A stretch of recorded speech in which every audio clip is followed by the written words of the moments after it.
Ya con nosotros el doctor Guy de la Rosa. Guy, bienvenido a Panamá. Tema hidroxicloroquina. La saca, la OMS manda o la saca de su tratamiento para el coronavirus. Panamá también toma esa decisión. ¿Tu opinión sobre esto? ¿Tomamos la decisión correcta en nuestro país con este fármaco? Buenos días, Fernando. Buenos días, ingeniero Blandón. Como Buenos siempre, días. un placer y un honor estar con ustedes en la mañana de hoy. Antes de dar mi opinión personal al respecto, yo quisiera usar la oportunidad para dar una perspectiva histórica de lo que está ocurriendo en este momento. Y tenemos que remontarnos básicamente a la semana pasada, cuando en la revista Lancet salió publicado un artículo. Este es un artículo que se basa en un estudio de un análisis de registro internacional que incluye múltiples países alrededor del mundo. No es un estudio randomizado, no es un estudio controlado, es básicamente un análisis de registros, Sí. data que existen en múltiples países, de pacientes tratados y no tratados con COVID-19. El número de la muestra es un número amplio. Estamos hablando de aproximadamente 96,000 personas analizadas. Son pacientes con COVID-19, los cuales fueron hospitalizados y tratados en las primeras 48 horas luego del diagnóstico. De estas 96,000 personas, 14,888 son pacientes que recibieron ya sea cloroquina o hidroxicloroquina con o sin un macrólido. Y cuando me refiero a macrólido, me refiero a antibióticos tipo acitromicina. Entonces, 14,888 pacientes reciben cloroquina o hidroxicloroquina con o sin un macrólido. Y el restante grupo de pacientes, que son 81,144, se consideran el grupo control. El punto primario del estudio es mortalidad intrahospitalaria y el otro punto primario del estudio es el desarrollo de arritmia ventricular. Como sabemos, existe una preocupación con respecto al uso de medicamentos que, como la hidroxicloroquina y la acitromicina, tengan el potencial de causar cambios electrocardiográficos que puedan conllevar a la génesis o a la generación de arritmias ventriculares. Así que estos son los dos puntos primarios del estudio. ¿Qué encontró el estudio? Que el uso de las terapias, ya sea cloroquina o hidroxicloroquina con o sin un macrólido, se asoció a un incremento en el riesgo de mortalidad. Es decir, el riesgo de mortalidad en los pacientes tratados osciló entre el 16,4% y aproximadamente el 23,8%. Eso en contraposición a lo que se observó en el grupo control, los pacientes que no recibieron hidroxicloroquina o cloroquina, que fue del 9,3% la mortalidad. También se observó que las terapias estaban asociadas a un incremento en el riesgo de desarrollo de arritmias ventriculares. Y el porcentaje para los tratados oscila entre el 4,3% y el 8% versus los no tratados con cloroquina o hidroxicloroquina, que está en el rango del 0,3%. Obviamente esta información ha tenido un gran impacto a nivel mundial. Una de las razones por las cuales en conferencia de prensa la OMS, casualmente el día lunes, dictaminó que iban a hacer una pausa temporal, una suspensión temporal del brazo de los pacientes en el estudio Solidaridad o Solidarity, como se le conoce en inglés, en donde los pacientes están recibiendo hidroxicloroquina. Es decir, los pacientes que van a ser enrolados en el estudio, de aquí en adelante no van a poder recibir hidroxicloroquina. Ese brazo está temporalmente suspendido. Sin embargo, el estudio continúa. Es decir, que los pacientes pueden seguir siendo enrolados y recibir cualquiera de las terapias que son parte del estudio, lo cual incluye estándar de tratamiento o estándar de tratamiento junto con remdesivir, junto con lopinavir-ritonavir o junto con lopinavir-ritonavir e interferón, la combinación de los dos. Entonces, obviamente, esta información se ha traducido a nivel mundial y ha creado cierto grado de preocupación con respecto a la hidroxicloroquina o a la cloroquina asociada con la terapia con acitromicina o un macrólido. Ahora, déjenme darle mi perspectiva al respecto. Primero que todo, tenemos que observar que esto no es un estudio randomizado controlado. Desde el momento que el estudio es no randomizado, no controlado, esto implica que el estudio puede tener un sesgo innato, el cual no puede ser eliminado simplemente por el propio diseño del estudio. Si observamos la data adicional que ha sido generada, que no demuestra efecto positivo con respecto a la hidroxicloroquina. La data es ambigua. La mayor parte de estos estudios son estudios de menos de 100 pacientes, algunos son de menos de 200 pacientes, lo cual implica que el estudio carece del poder estadístico para determinar si existe una diferencia clínicamente significativa o estadísticamente significativa, ya sea en favor o en contra del uso de la hidroxicloroquina.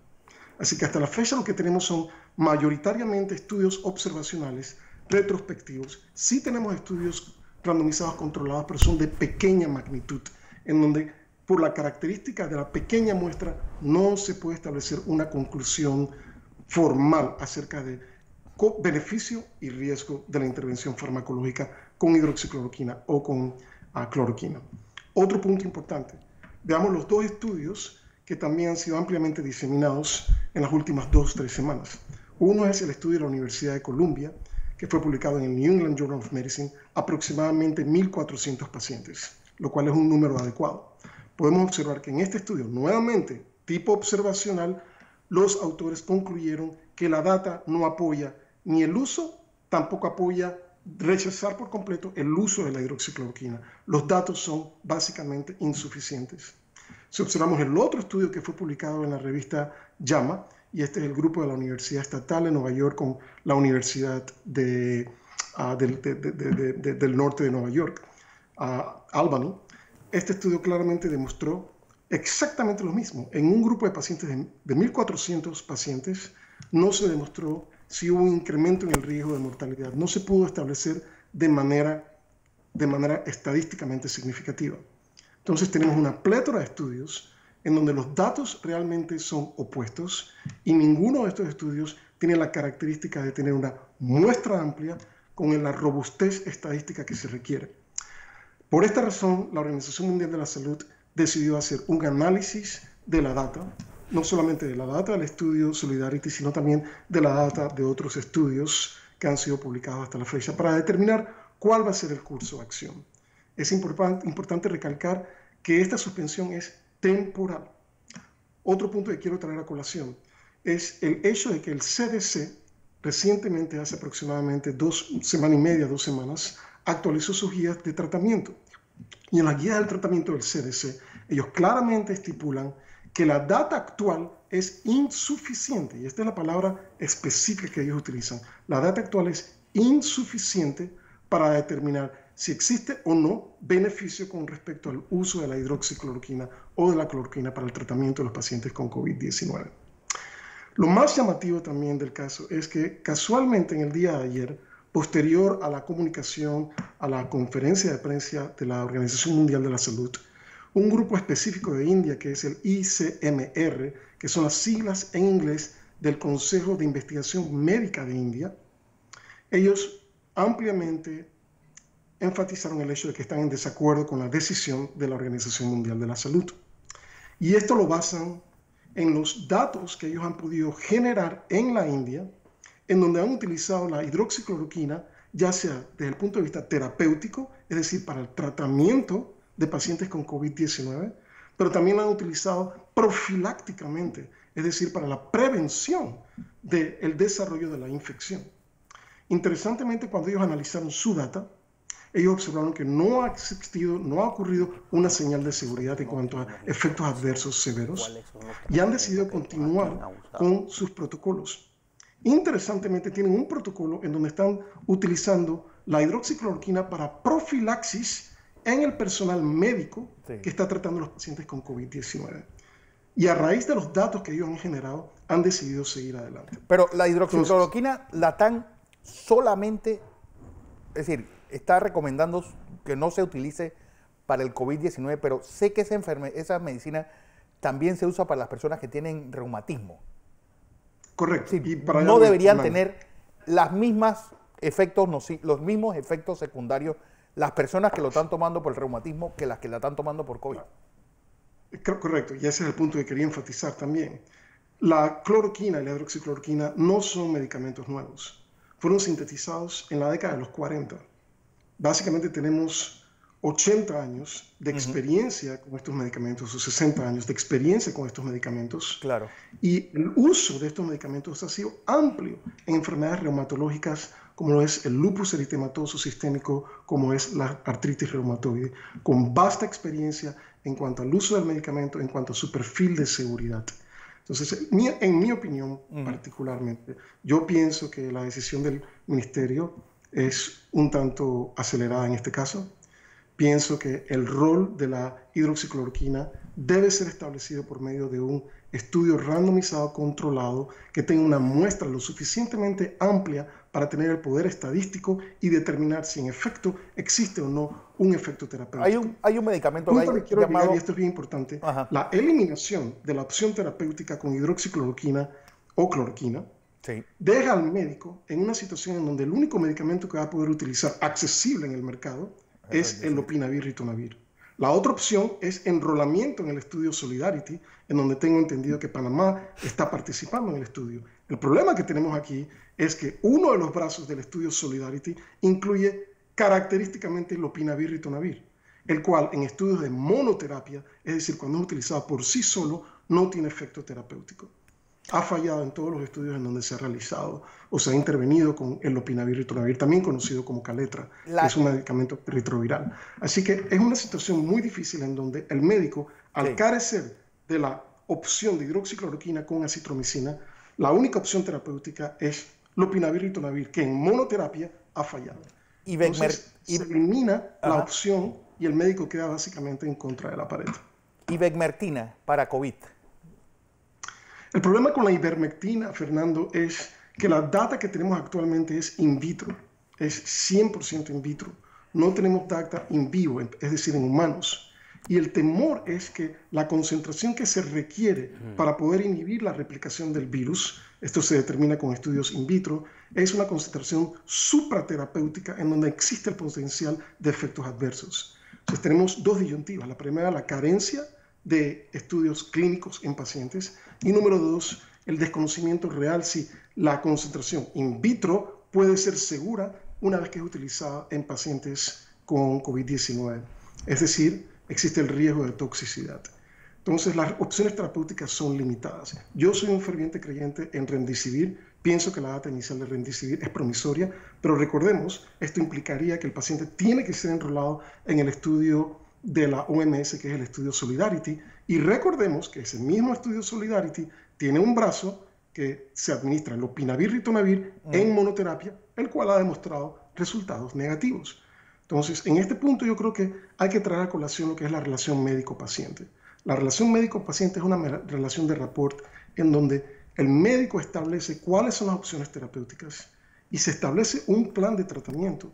En este caso en particular, el plan de tratamiento estaría básicamente enrolamiento en un estudio en donde uno de los brazos es potencialmente subóptimo, o la utilización de lopinavir ritonavir en monoterapia, la cual ha demostrado resultados negativos. Entonces se elimina la opción de utilizar un medicamento que hasta la fecha es cierto, los datos son controversiales, los datos no son unificados, pero existe la posibilidad de efecto terapéutico, particularmente si la intervención terapéutica ocurre tempranamente dentro de la evolución del paciente. Obviamente un paciente que se le inicia terapia 2 semanas o 3 semanas posterior en fase crítica, es posible que el lopinavir, la hidroxicloroquina con o sin acitromicina no tenga el efecto que uno busca, pero en estos casos en particulares, en donde se puede hacer una intervención relativamente temprana, yo pienso que eliminación de esta opción terapéutica por parte del ministerio es una decisión prematura.